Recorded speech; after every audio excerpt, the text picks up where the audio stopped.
दोस्तों नमस्कार, स्वागत है आपका हमारे यूट्यूब चैनल सम्राट एजुकेशन में। दोस्तों आज की इस वीडियो में आप लोगों को बीएससी एग्रीकल्चर 5th सेमेस्टर की एक विषय इंटेलेक्चुअल प्रॉपर्टी राइट एजी 509 का आप लोगों को मोस्ट इंपॉर्टेंट क्वेश्चन कराने वाला हूं, जो कि आपके एग्जाम के लिए बहुत ज़्यादा इंपॉर्टेंट है।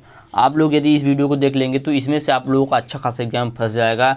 और इसके पहले वाला वीडियो नहीं देखेंगे कोई दिक्कत नहीं, लेकिन उसके पहले मैंने जो वीडियो डाला था उसको देख लीजिएगा। कॉपीराइट का टाइप आप लोग पढ़ लीजिएगा, इसके पिछले वाली वीडियो में बताया था। और चलिए यह देखते हैं वीडियो।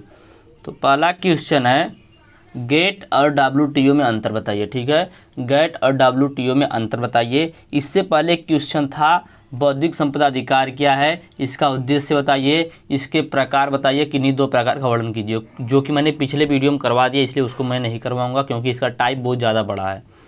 और चलिए देखते हैं यहाँ पे पहला क्वेश्चन गेट और डब्ल्यूटीओ में अंतर। तो गेट का पूरा नाम होता है general agreement on tariff and trade. क्या होता है? General agreement on tariff and trade. और डब्ल्यूटीओ का पूरा नाम होता है वर्ल्ड ट्रेड ऑर्गेनाइजेशन। दोनों अंतर्राष्ट्रीय व्यापार को नियंत्रित करने वाला एक महत्वपूर्ण समझौता है। ठीक है, दोनों जो है अंतर्राष्ट्रीय व्यापार को नियंत्रित करने वाला महत्वपूर्ण समझौता है, लेकिन इनमें कुछ अंतर पाया जाता है जिनको हम लोग देखेंगे। और देखिए इनकी जो स्थापना का वर्ष है वह याद रखिएगा, एग्जाम में स्थापना वर्ष पूछने वाला है। ठीक है, तो general agreement on tariff and trade इसका पूरा नाम है, डब्ल्यूटीओ का पूरा नाम वर्ल्ड ट्रेड ऑर्गेनाइजेशन। दोनों क्या है? दोनों एक अंतर्राष्ट्रीय व्यापार को नियंत्रित करने वाला महत्वपूर्ण समझौता है। इनमें कुछ अंतर पाया जाता है, जिसमें पहला स्थापना। तो डब्ल्यूटीओ की स्थापना जो है वह गेट की स्थापना सन 1947 ईस्वी में हुई और डब्ल्यूटीओ की स्थापना 1995 में गेट को बदलने के लिए हुआ। ठीक है, मतलब जो गेट है उसकी स्थापना 1947 में हो गई थी, लेकिन जो डब्ल्यूटीओ है गेट को डब्ल्यूटीओ में 1995 ईस्वी में परिवर्तित कर दिया गया या बदल दिया गया। अगला अंतर उद्देश्य। तो गेट का उद्देश्य है द्वितीय विश्व युद्ध के बाद अंतर्राष्ट्रीय व्यापार में बाधाओं को कम करना और विश्व व्यापार प्रणाली को स्थापित करना। ठीक है, गेट का उद्देश्य क्या है? द्वितीय विश्व युद्ध के बाद अंतर्राष्ट्रीय व्यापार जो है उसकी बाधाओं को कम करना और विश्व व्यापार प्रणाली को स्थापित करना। और डब्ल्यूटीओ का उद्देश्य है अंतर्राष्ट्रीय व्यापार के नियमों को बनाए रखना और लागू करना, विवादों को सुलझाना और वैश्विक बाजार को बढ़ावा देना। ठीक है, तो दोनों का उद्देश्य यह है। आगे देखते हैं सदस्यता। तो गेट में कुल 23 प्रारंभिक हस्ताक्षरकर्ता थे, बाद में 76 सदस्य हो गए। ठीक है, गेट जो है उसमें कुल 23 प्रारंभिक, मतलब जब उसकी शुरुआत हुई गेट की 1947 में तो 23 ही प्रारंभिक हस्ताक्षरकर्ता थे, लेकिन बाद में 76 सदस्य इसकी बन गए। ठीक है, लेकिन जो डब्ल्यूटीओ इसके 164 देश सदस्य हैं। ठीक है, तो ये थोड़ा थोड़ा अंतर इन लोगों में बता देता हूँ, थोड़ा थोड़ा छोटा छोटा पॉइंट आपको समझ में आ जाएगा इसलिए बता रहा हूँ। आगे दायरा लिमिटेशन या इसको बोल सकते हैं इसको।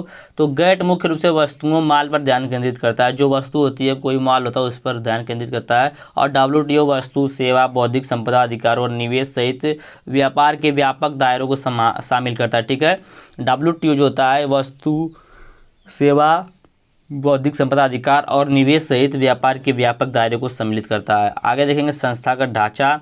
तो गेट का स्थायी सचिवालय या विवाद निपटान तंत्र नहीं था। गेट का कोई भी स्थायी सचिवालय या विवाद को निपटाने के लिए कोई तंत्र नहीं था।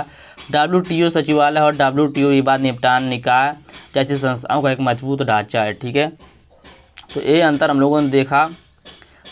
आगे देखेंगे निर्णय लेने की प्रक्रिया। तो गेट जो होता है सर्वसम्मति से निर्णय लेता है। ठीक है, और जो डब्ल्यूटीओ है अधिकांश मामलों में बहुमत से निर्णय लिए जाते हैं। ठीक है, गेट में सर्वसम्मति से निर्णय लिए जाते हैं और जो डब्ल्यूटीओ है इसमें अधिकांश मामलों में बहुमत से निर्णय लिए जाते हैं। आगे प्रभाव। तो गेट द्वितीय विश्व के बाद अंतर्राष्ट्रीय व्यापार में वृद्धि में महत्वपूर्ण भूमिका निभाता। ठीक है, जब द्वितीय विश्व युद्ध हो गया उसके बाद गेट ने अंतर्राष्ट्रीय व्यापार में महत्वपूर्ण भूमिका निभाई। और डब्ल्यूटीओ वैश्विक व्यापार को उदारीकृत करने और वैश्विक अर्थव्यवस्था को मजबूत करने में महत्वपूर्ण भूमिका निभा रहा है डब्ल्यूटीओ। ठीक है, डब्ल्यूटीओ की स्थापना कब हुई? 1995 में। गेट की स्थापना कब हुई? 1947 में, याद रखिएगा। निष्कर्ष देखते हैं क्या इसका। तो गेट और डब्ल्यूटीओ दोनों अंतर्राष्ट्रीय व्यापार प्रणाली को मजबूत करने का एक महत्वपूर्ण भूमिका निभा रही है। ठीक है, गेट और डब्ल्यूटीओ जो दोनों है अंतर्राष्ट्रीय व्यापार प्रणाली को मजबूत करने में महत्वपूर्ण भूमिका निभाई है। डब्ल्यूटीओ गेट की तुलना में अधिक व्यापक और मजबूत संगठन है और यह वैश्विक व्यापार को नियंत्रित करने में और बढ़ावा देने में महत्वपूर्ण भूमिका निभाता रहेगा। तो यह पहला क्वेश्चन आप लोगों का कंप्लीट हो चुका है। थोड़ा जल्दी जल्दी देखेंगे लेकिन समझ में आ जाएगा क्योंकि मैंने बहुत आसान लैंग्वेज दिया है। आगे है अंतर्राष्ट्रीय बीज संधि क्या है, इंटरनेशनल सीड ट्रीटी क्या है। ठीक है, इंटरनेशनल सीड ट्रीटी क्या है, इंपॉर्टेंट है। तो अंतर्राष्ट्रीय बीज संधि तो बीज की विविधता का संरक्षण है। अंतर्राष्ट्रीय बीज संधि क्या है? अंतर्राष्ट्रीय बीज संधि को इंटरनेशनल सीड ट्रीटी के नाम से जाना जाता है, जिसे शॉर्ट में ITS के नाम से जाना जाता है। यह क्या है? तो यह एक कानूनी समझौता है। क्या है? इंटरनेशनल सीड ट्रीटी, हाँ।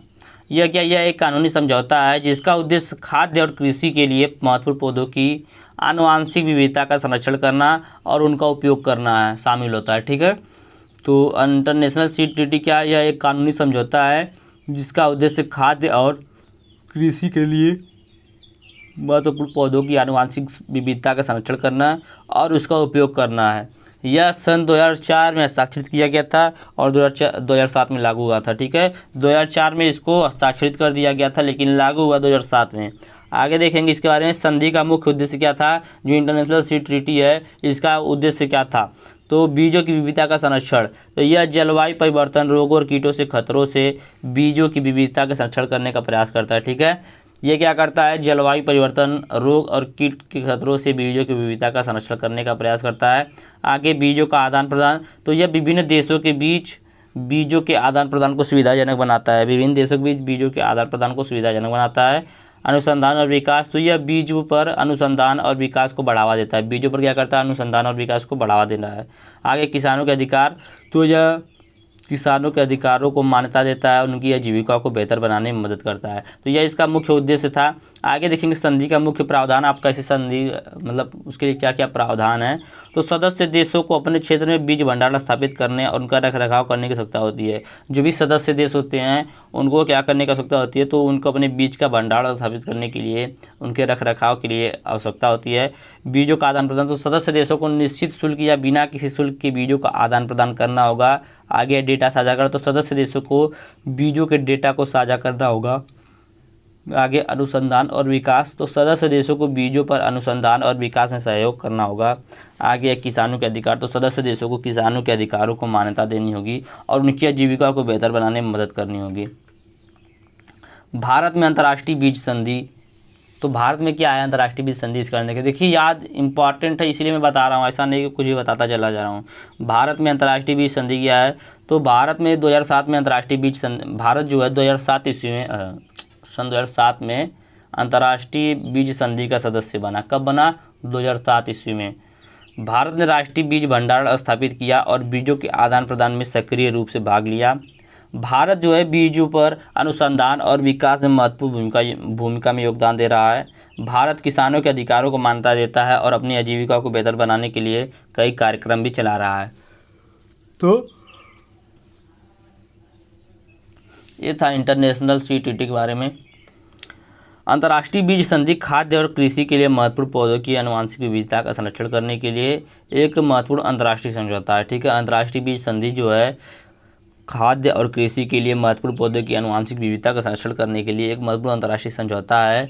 भारत इस संधि का एक सक्रिय सदस्य है और बीजों की विविधता के संरक्षण में और उपयोग में महत्वपूर्ण योगदान दे रहा है। तो यह था आप लोगों का इंटरनेशनल सीड ट्रीटी। आगे देखेंगे अगला क्वेश्चन, ट्रेड सीक्रेट और ट्रेडमार्क का वर्णन कीजिए। ठीक है, ट्रेड सीक्रेट और ट्रेडमार्क का वर्णन करना है। तो ट्रेड सीक्रेट क्या होता है, ट्रेडमार्क क्या होता है, दोनों को जानेंगे। तो दोनों क्या है? दोनों बौद्धिक संपदा अधिकार है, लेकिन अलग अलग चीज़ों की रक्षा करते हैं। चलिए दोनों के बारे में देखते हैं। तो ट्रेड सीक्रेट क्या है? तो ट्रेड सीक्रेट व्यापार रहस्य ऐसी गोपनीय जानकारी होती है जो किसी कंपनी या व्यक्ति को प्रतिस्पर्धात्मक लाभ देती है। यह जानकारी मूल्यवान होती है और कंपनी की संपत्ति मानी जाती है। ठीक है, कंपनी के अंदर की कोई भी सीक्रेट आप चाहे बाहर नहीं जानना चाहते, उसको ट्रेड सीक्रेट बोला जाता है। इसमें क्या क्या संरक्षित होता है? ठीक है, जो ट्रेड सीक्रेट होता है इसमें क्या संरक्षित होता है? तो व्यापार रहस्य विभिन्न प्रकार की जानकारी को कवर कर सकता है, जिनमें शामिल है कोई भी सूत्र, उत्पादों को बनाने के लिए उपयोग किया जाने वाला कोई सूत्र या फार्मूला हो गया, या कंपनी का सीक्रेट हो सकता है। ठीक है, व्यापार का सीक्रेट हो सकता है। प्रक्रिया, तो उत्पादों या सेवाओं को बनाने या वितरित करने के लिए उपयोग की जाने वाली जो प्रक्रिया, यह भी एक सीक्रेट हो सकती है। टेक्नोलॉजी, तो उत्पादों या सेवाओं को विकसित या सुधारने के लिए उपयोग की जाने वाली तकनीक भी एक टेक्नोलॉजी है। ग्राहक सूची, तो ग्राहकों की गोपनीय जानकारी भी एक क्या है? ट्रेड सीक्रेट है। व्यापार रणनीतियाँ, तो कंपनी की व्यापार रणनीतियाँ भी क्या है? एक ट्रेड सीक्रेट है। तो यह था जो ट्रेड सीक्रेट होता है, इन सभी को संरक्षित करता है। तो संरक्षण की अवधि क्या होती है? तो व्यापार रहस्य की सुरक्षा तब तक चलती है जब तक कि जानकारी गोपनीय रहती है, मतलब जब तक जानकारी किसी को पता नहीं चलता तब तक यह चलती रहती है। एक बार जानकारी सार्वजनिक हो जाती है तो सुरक्षा समाप्त हो जाता है। ठीक है, इसके लिए कौन कौन से कानूनी सुरक्षा दिए जाते हैं? तो व्यापार रहस्यों को विशिष्ट कानून द्वारा संरक्षित किया जाता है जो देश के अनुसार भिन्न हो सकता है। भारत में व्यापार रहस्यों को अनुबंध कानून और अनफेयर कंपटीशन के कानूनों के तहत संरक्षित किया जाता है। ठीक है, अनफेयर कंपटीशन के कानूनों के तहत संरक्षित किया जाता है। तो यह था ट्रेड सीक्रेट के बारे में। अब देखेंगे ट्रेडमार्क के बारे में। तो ट्रेडमार्क क्या है? तो ट्रेडमार्क वह चिन्ह, प्रतीक, शब्द, वाक्यांश या डिजाइन होता है जिसका उपयोग किसी कंपनी के उत्पादों या सेवाओं की पहचान के लिए किया जाता है। ठीक है, ट्रेडमार्क वह चिन्ह, प्रतीक, शब्द, वाक्यांश या डिजाइन होता है जिसका उपयोग किसी कंपनी के उत्पादों या सेवाओं की पहचान के लिए किया जाता है। यह उपभोक्ताओं को यह बताने में मदद करता है कि उत्पाद या सेवा किस कंपनी से आया है और अन्य कंपनियों के उत्पादों या सेवाओं से अलग है। ठीक है, तो ट्रेडमार्क क्या है? ट्रेडमार्क एक विशेष प्रकार का चिन्ह होता है, प्रतीक होता है, शब्द होता है, वाक्यांश होता है, डिजाइन होता है जिसका उपयोग किसी व्यक्ति या उत्पादों या सेवाओं की पहचान के लिए किया जाता है। ठीक है, जो लोगो होता है किसी चीज़ का वह भी एक प्रकार का ट्रेडमार्क है। ठीक है, उसका नाम है वह भी एक प्रकार का ट्रेडमार्क है। ठीक है, तो ट्रेडमार्क वह चिन्ह, प्रतीक, शब्द, वाक्यांश या डिजाइन होता है जिसका उपयोग किसी कंपनी के उत्पादों या सेवा की पहचान के लिए किया जाता है। यह उपभोक्ता को यह बताने में मदद करता है कि उत्पाद या सेवा किस कंपनी से आई है और अन्य कंपनियों के उत्पादों या सेवाओं से अलग है। ठीक है, इसमें क्या क्या संरक्षित होता है? तो ट्रेडमार्क में विभिन्न प्रकार के चिन्हों की रक्षा करते हैं जिनमें शामिल है जैसे कंपनी का शब्द हो गया, मतलब कंपनी का नाम हो गया, उत्पाद का नाम हो गया, कोई स्लोगन हो गया। ठीक है, प्रतीक या लोगो हो गया, कंपनी के प्रतीक या लोगो हो गया, उत्पादों की पैकेजिंग का डिजाइन हो गया, ध्वनि हो गया, तो कंपनी के ध्वनि का चिन्ह हो गया जैसे कि एक विशिष्ट जिंगल। ठीक है, तो यह विभिन्न प्रकार की चीज़ों को संरक्षित किया जाता है कि ट्रेडमार्क में। इसके संरक्षण की अवधि क्या होती है? तो ट्रेडमार्क का पंजीकरण एक निश्चित अवधि आमतौर पर 10 वर्ष के लिए होता है, लेकिन इसे नवीनीकृत किया जा सकता है, मतलब इसका रिन्यूअल किया जा सकता है। ठीक है, तो यह ट्रेडमार्क के बारे में था। आगे देखेंगे कानूनी सुरक्षा। तो ट्रेडमार्क को ट्रेडमार्क कानून द्वारा संरक्षित किया जाता है। ट्रेडमार्क जो है इसको किस प्रकार से कानूनी सुरक्षा दी जाती है? तो इसको ट्रेडमार्क कानून जो है उसके द्वारा सुरक्षा दिया जाता है। भारत में ट्रेडमार्क अधिनियम 1999 ट्रेडमार्क के पंजीकरण और सुरक्षा को नियंत्रित करता है। ट्रेडमार्क अधिनियम 1999 भारत में ट्रेडमार्क पंजीकरण और सुरक्षा को नियंत्रित करता है। सारांश में देखें तो ट्रेड सीक्रेट और ट्रेडमार्क के बीच मुख्य अंतर यह है कि ट्रेड सीक्रेट गोपनीय जानकारी की रक्षा करता है, जबकि ट्रेडमार्क जो होता है सार्वजनिक रूप से पहचाने जाने योग्य चिन्हों की रक्षा करता है। ट्रेड सीक्रेट जो होता है कंपनियों को यह सुनिश्चित करने में मदद करता है कि उनकी मूल्यवान जानकारी प्रतियोगियों के हाथों में न जाए, और ट्रेड उपभोक्ताओं को यह बताने में मदद करता है कि वे किन उत्पाद या सेवाओं पर भरोसा कर सकते हैं। ठीक है, ट्रेड सीक्रेट जो होता है वह कंपनी को यह सुनिश्चित करने में मदद करता है कि कोई भी उनकी मूल्यवान जानकारी किसी और को पता न चले, और जो ट्रेडमार्क होता है यह उपभोक्ता को यह बताने में मदद करता है कि वह किन उत्पादों या सेवाओं पर भरोसा कर सकते हैं। ठीक है, आगे देखेंगे अगला question, patent act 1970। Patent act 1970 इसके बारे में तो देखिए मैं थोड़ा पॉइंट में बता रहा हूँ ना, ताकि आप लोगों को कुछ कुछ तो समझ में आ ही जाएगा। तो पेटेंट एक्ट 1970 या पेटेंट अधिनियम 1970 क्या है? तो पेटेंट अधिनियम 1970 भारत में पेटेंट प्रणाली को नियंत्रित करने वाला एक मुख्य कानून है। क्या है? एक मुख्य कानून है। क्या, किस लिए? पेटेंट प्रणाली को नियंत्रित करने वाला है। इसका उद्देश्य नए और उपयोगी आविष्कारों को कानूनी सुरक्षा प्रदान करके नवाचार को प्रोत्साहित करना, जो इनोवेशन नए नए आविष्कार हो रहे हैं उनको प्रभावित करना है। ठीक है, प्रोत्साहित करना है। इसकी मुख्य विशेषता क्या है? तो पेटेंट योग्य विषय, तो अधिनियम विज्ञान, कला और उद्योग से संबंधित आविष्कारों को पेटेंट योग्य बनाता है। इसमें उत्पाद, प्रक्रिया और मशीनें भी शामिल होती हैं। पेटेंट के लिए 20 साल की अवधि मिलती है, मतलब 20 साल की अवधि के लिए पेटेंट प्रदान किया जाता है।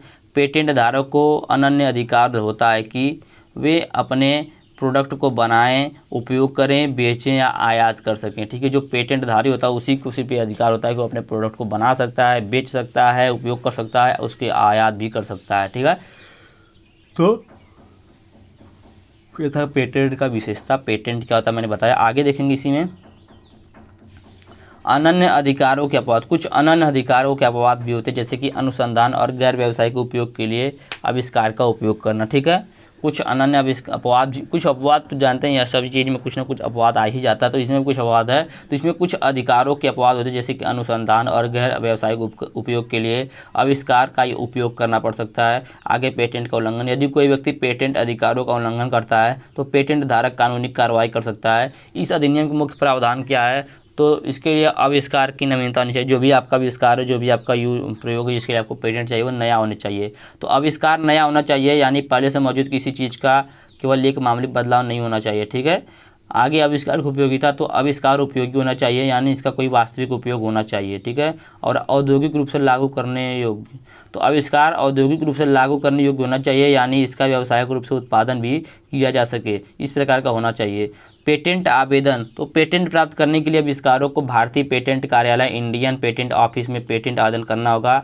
परीक्षा और अनुदान, IPO मतलब इंडियन पेटेंट ऑफिस आवेदन की जांच करता है, और यदि यह सभी आवश्यकताओं को पूरा करता है तो पेटेंट प्रदान करता है। आप जो पेटेंट के लिए आवेदन करेंगे उसमें आपका जो भी चीज़ का पेटेंट करवाना, उसके लिए पूरी तरीके से, अच्छे तरीके से उसको डिटेल में भरेंगे। पूछ सकता है पेटेंट कैसे किया जाता है, पेटेंट आवेदन के स्टेप बताइए, तो आप लोग उसको वहाँ पर लिखिएगा। आगे पेटेंट अधिनियम का प्रभाव, तो पेटेंट अधिनियम 1970 में ने भारत में नवाचार और औद्योगिक विकास को बढ़ावा देने में महत्वपूर्ण भूमिका निभाई है। इसने भारतीय आविष्कारकों को अपने आविष्कारों के लिए सुरक्षा प्रदान करके उत्पादों और प्रौद्योगिकियों को विकसित करने के लिए प्रोत्साहित किया है। निष्कर्ष, तो पेटेंट अधिनियम 1970 भारत में बौद्धिक संपदा अधिकार प्रणाली का एक महत्वपूर्ण हिस्सा है। यह नवाचार और औद्योगिक विकास को प्रोत्साहित करने में महत्वपूर्ण भूमिका निभाता है।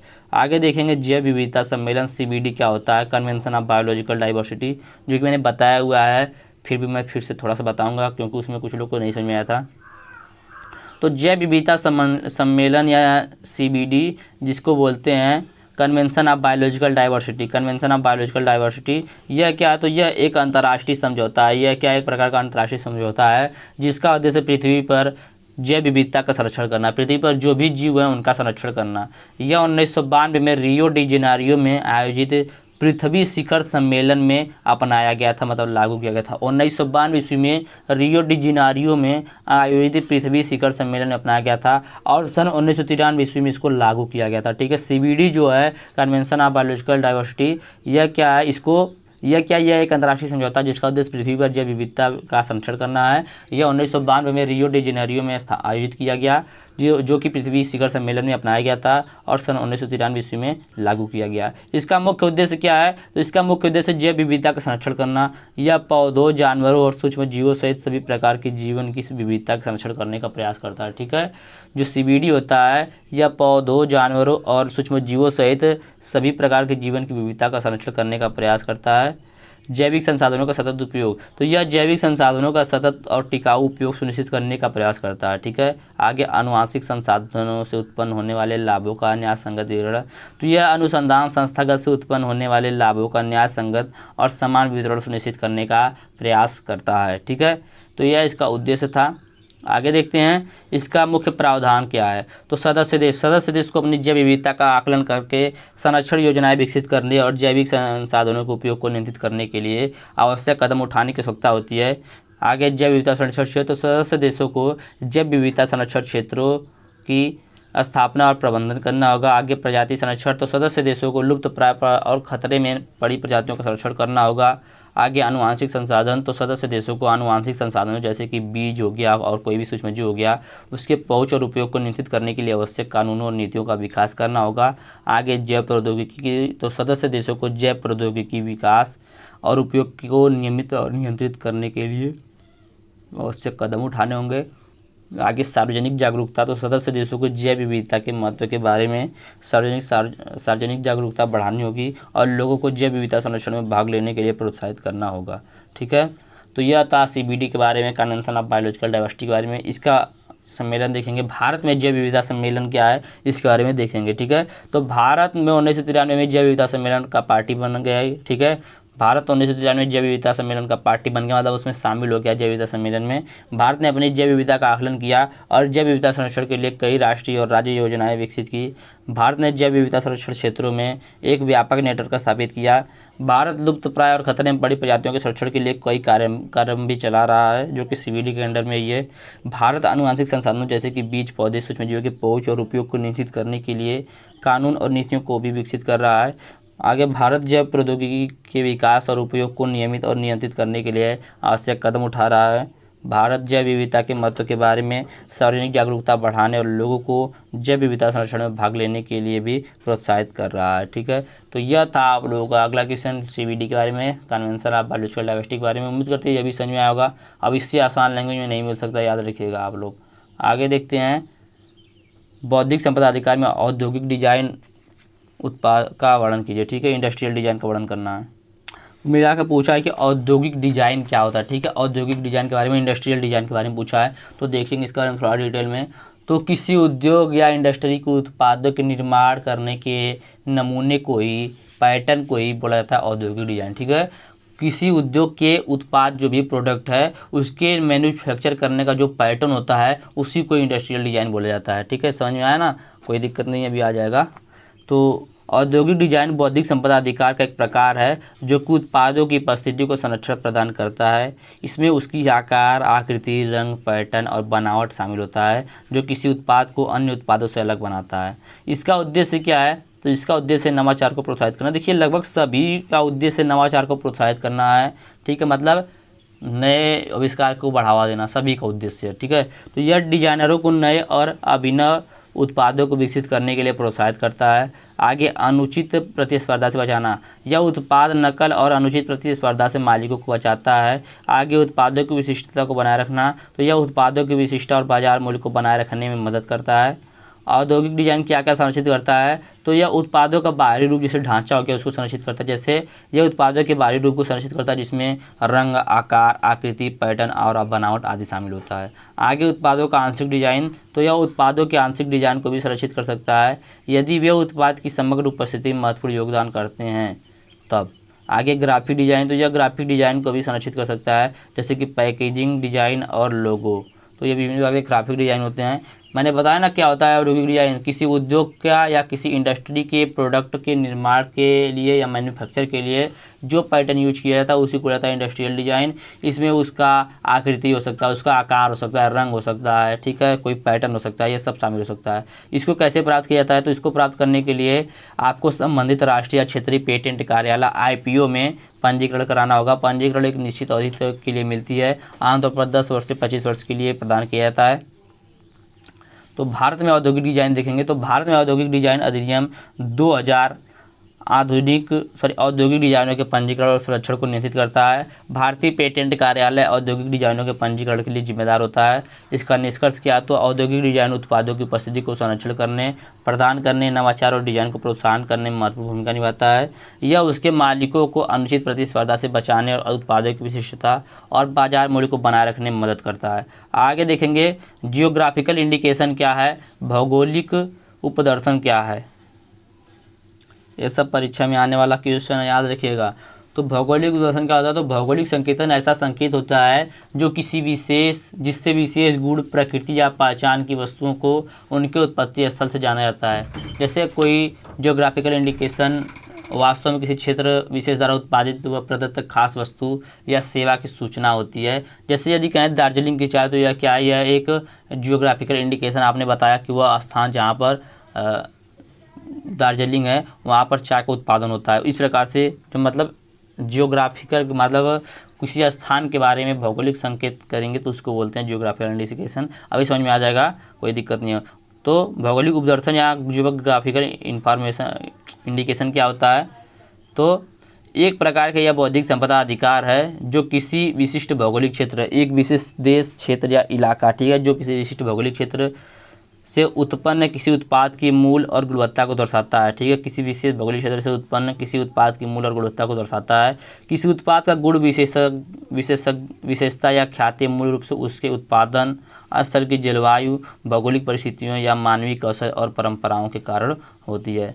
उदाहरण के लिए दार्जिलिंग की चाय, ठीक है, दार्जिलिंग की चाय विशिष्ट जलवायु और इस इलाके में उगाई जाने वाली चाय की पत्ती से ही असली दार्जिलिंग चाय बनती है। तो ये दार्जिलिंग क्या, दार्जिलिंग एक स्थान है जिसको क्या किया गया, इंडिकेट किया गया, जियोग्राफिकल इंडिकेशन इसी को बोला जाता है जब किसी स्थान को इंडिकेट किया जाता है तब।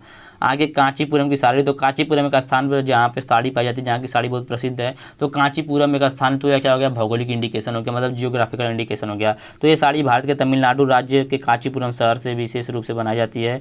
वहाँ के बुनकरों के पारंपरिक कौशल का परिचय देती है। तो यह था क्या, भौगोलिक इंडिकेशन या जियोग्राफिकल इंडिकेशन। इसकी विशेषता क्या है, तो इसकी विशेषता मूल्य और गुणवत्ता का प्रमाण।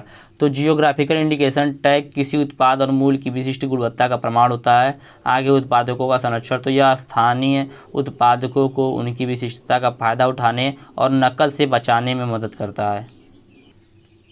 आगे देखते हैं उपभोक्ताओं को भरोसा। तो यह उपभोक्ता को यह भरोसा दिलाता है कि वे असली और गुणवत्तापूर्ण उत्पाद को खरीद रहे हैं। ठीक है, जैसे दार्जिलिंग की चाय बहुत ही प्रसिद्ध, आप लोग पता ही है। आगे बाजार मूल्य में वृद्धि। तो जियोग्राफिकल इंडिकेशन टैग वाले उत्पादों की बाजार में अधिक मांग होती है, जिससे उत्पादकों को अधिक लाभ मिल सकता है। ठीक है, जैसे बनारसी साड़ी हो गया, जान जाएंगे बनारसी साड़ी तो उसका जो भाव ही बढ़ जाएगा। ठीक है, दार्जिलिंग की चाय उसका भाव बढ़ जाएगा, कांचीपुरम की साड़ी उसका भाव बढ़ जाएगा।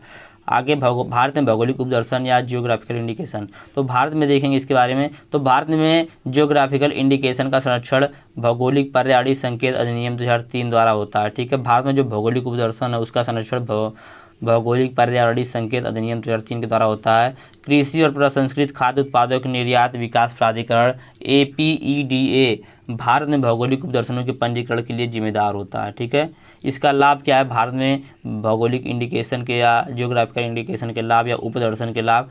तो कृषि क्षेत्र को बढ़ावा, यह कृषि क्षेत्र को बढ़ावा देता है और ग्रामीण अर्थव्यवस्था को मजबूत करता है। स्थानीय हस्तशिल्प और हथकरघा को बढ़ावा, तो यह स्थानीय हस्तशिल्प और हथकरघा उद्योगों को बढ़ावा देता है और पारंपरिक कौशल को संरक्षित करता है। आगे निर्यात को बढ़ावा, तो यह निर्यात को बढ़ावा देता है क्योंकि अंतर्राष्ट्रीय बाजार में जियोग्राफिकल इंडिकेशन उत्पादों की अधिक मांग होती है। ठीक है, आगे देखेंगे इंटीग्रेटेड सर्किट क्या है, बहुत ज़्यादा इंपॉर्टेंट है इंटीग्रेटेड सर्किट। लगभग देखिए आप लोगों को मैं बता दूं ना, ये जो भी आज के एग्जाम में आने वाला क्वेश्चन है, आपके सीरीज में सब कुछ दिया हुआ है। ठीक है, तो आप लोग वहाँ से भी चाहें तो पढ़ सकते हैं, बट थोड़ा सा वहाँ पे टफ लैंग्वेज में रहेगा और यहाँ पे थोड़ा सा आसान लैंग्वेज में मिल जाएगा आप लोगों को। तो क्या बोलते हैं इंटीग्रेटेड सर्किट। इंटीग्रेटेड सर्किट क्या है, तो यह semiconductor integrated circuit layout design act 2000 द्वारा बनाया हुआ एक प्रकार का सर्किट है जिसको IPR प्रदान किया गया, मतलब इंटेलेक्चुअल प्रॉपर्टी राइट, मतलब बौद्धिक संपदा अधिकार प्रदान किया गया है। तो चलिए देखते हैं।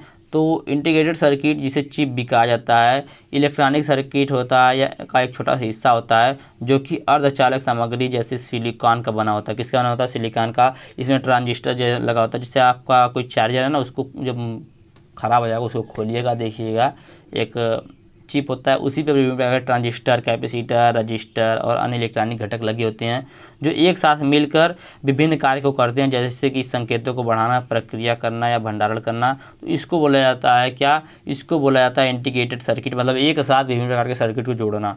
तो इंटीग्रेटेड सर्किट का उपयोग विभिन्न प्रकार के इलेक्ट्रॉनिक उपकरणों में किया जाता है, जैसे कि जिनमें शामिल है computer, CPU, GPU, memory chip, processor, modem, memory chip, TV, refrigerator, washing machine, car, engine, airbag system, मनोरंजन प्रणाली आदि में लगा होता है। यह क्या है, तो यह जो है इंटीग्रेटेड सर्किट, यह एक्ट भारत में सन 2002 में पारित हुआ। कभी कभी पूछता है ना कि इंटीग्रेटेड सर्किट को किस लेआउट के अंतर्गत या किस डिजाइन के अंतर्गत सेफ्टी दिया गया, सिक्योरिटी दिया गया है, तो semiconductor integrated circuit layout design act 2000 के तहत इनको क्या दिया गया है, सुरक्षा दिया गया है।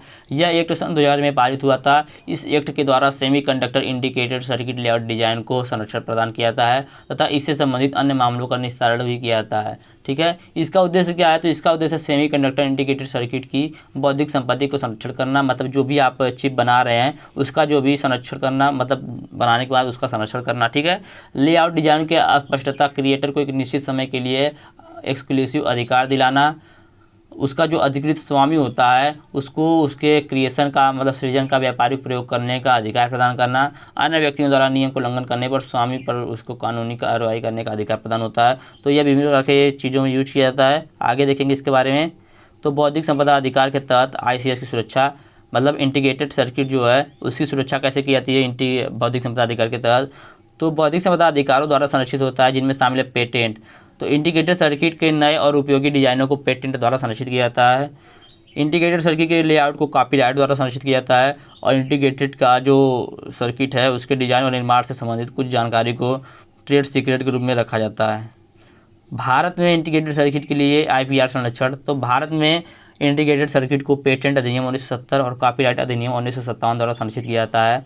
भारतीय पेटेंट कार्यालय, इंडियन पेटेंट ऑफिस और भारतीय कॉपीराइट कार्यालय कॉपीराइट ऑफिस के पंजीकरण और संरक्षण के लिए जिम्मेदार होता है। तो यह था आप लोगों का कुछ क्वेश्चन जो कि मैंने बताया। आप लोगों को इसके बाद क्या क्या पढ़ना है सुन लीजिएगा अब, क्योंकि वीडियो नहीं आएगा। इंटीग्रेटेड ब्रीडिंग राइट पढ़ लीजिएगा, प्लांट ब्रीडर राइट, ठीक है, रिसर्चर्स राइट, फार्मर राइट, यह पढ़ लीजिएगा और आप लोगों का एग्जाम बहुत ही अच्छा जाएगा। आप लोग भविष्य की उज्जवल कामना के लिए मैं दुआ करूंगा और उम्मीद करते हैं वीडियो आप लोगों को अच्छा लगा। वीडियो अच्छा लगा तो वीडियो को लाइक कीजिएगा, चैनल को सब्सक्राइब कीजिएगा, अपने दोस्तों का शेयर कीजिएगा। धन्यवाद, जय हिंद।